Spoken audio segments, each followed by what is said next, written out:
In this video, we're going to pick up where we left off in the last one on importing scorecards. In that video, we had everything pre-configured so that when we wanted to import the scorecard, we could do it without having to stop to enter golfer IDs in either the Caddie conversion tool or in the Access database record book. Now we're going to go back and look at a situation where you might have to do that. So I've got the Caddie conversion tool open here, and over on the Golfer ID tab in column A, we have the entire list of golfer IDs recognized by this tool. And I've used a format for assigning golfer IDs that's pretty simple. You could use your own, I suppose, if you want to. But the one that I use the first 5 letters of the last name, followed by the first 2 letters of the first name, followed by a 01 if no one else has that name, and if someone else does have that name, because you will encounter some father-son combinations in the APBA golfer card sets. If I did have that situation, I would assign the older player the 01 code and the younger one 02, and so on and so forth.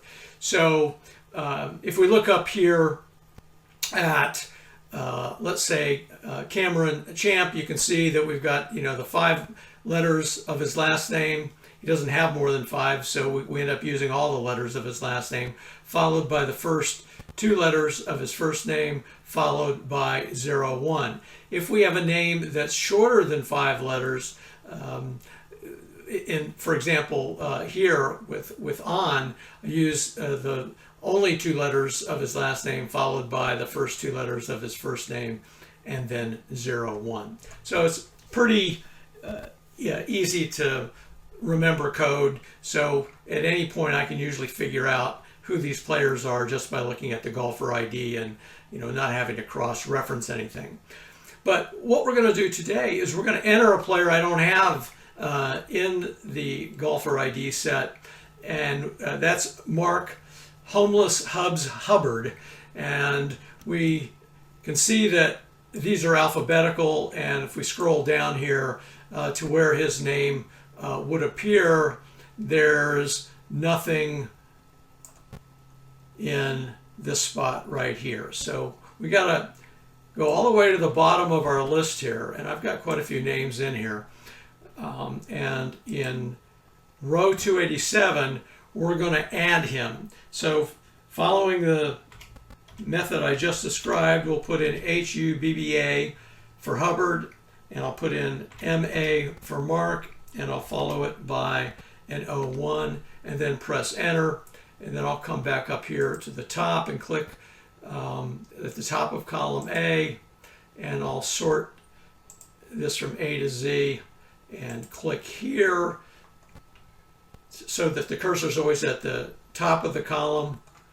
And then if I were done, if that was the only one I was going to add, then what I would do, just to keep organized, is I'd come back over here to scorecard and click on this top box at the top of the A column, and then I would go ahead and save. So that when I open up the Caddie conversion tool next time, it's right where I need it to be. Now, there is one other situation you may run into here. You may be over here on the Golfer ID tab, and you see that there's room to enter that information. There always will be a vacant spot below the list of names that's here. But when you come over here to enter the names, once you're in the process of importing the scorecard, you may discover that some of the names at the bottom of the list are cut off. Now, that's not going to be the case here.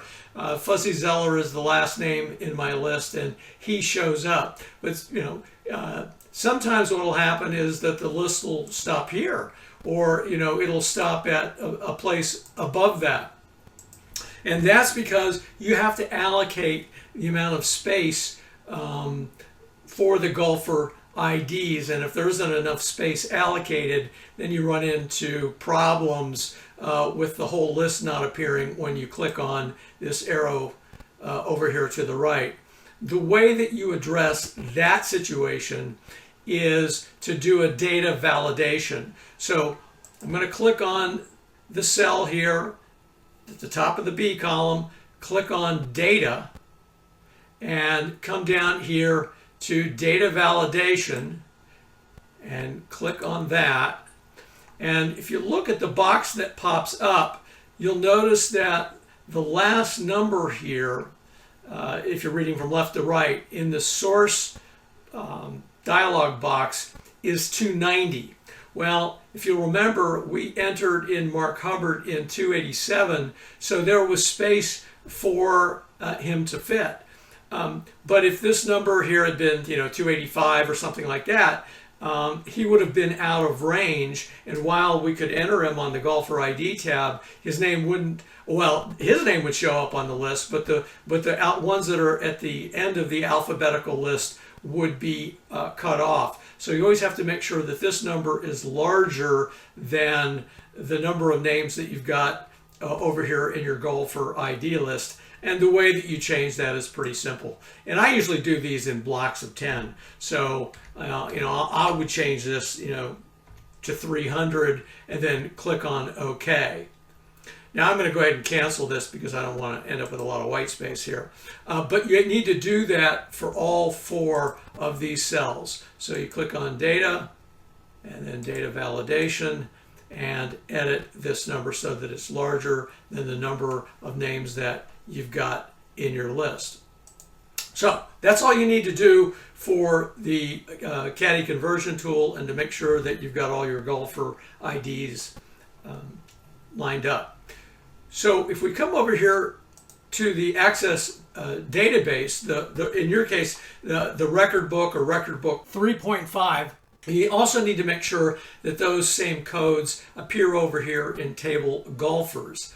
And the way that you can do that is to double click on this table, and we're going to add Hubbard because he's not going to be in this list either. So we'll come all the way to the bottom of the list, and at this very last cell, we'll add a record, and we'll put in the same code that we did over in the Caddy conversion tool, and we'll enter his first name, his last name, and if we wanted to, we could put his nickname in here, Homeless Hubs or whatever. I'm just going to stick with Mark, and he turned professional year pro in 2012, so I'll put that in there, and he plays for USA, so I'll enter that into that information. And then all we have to do is close this out, and he's saved. So when we would import a scorecard, if he's one of the players whose scores we're importing, his name will now be recognized by the Game Caddie Record Book database program. Okay, that's it for this video. Hope that was helpful. I'm Scott Moeller. Until next time, grip it and rip it.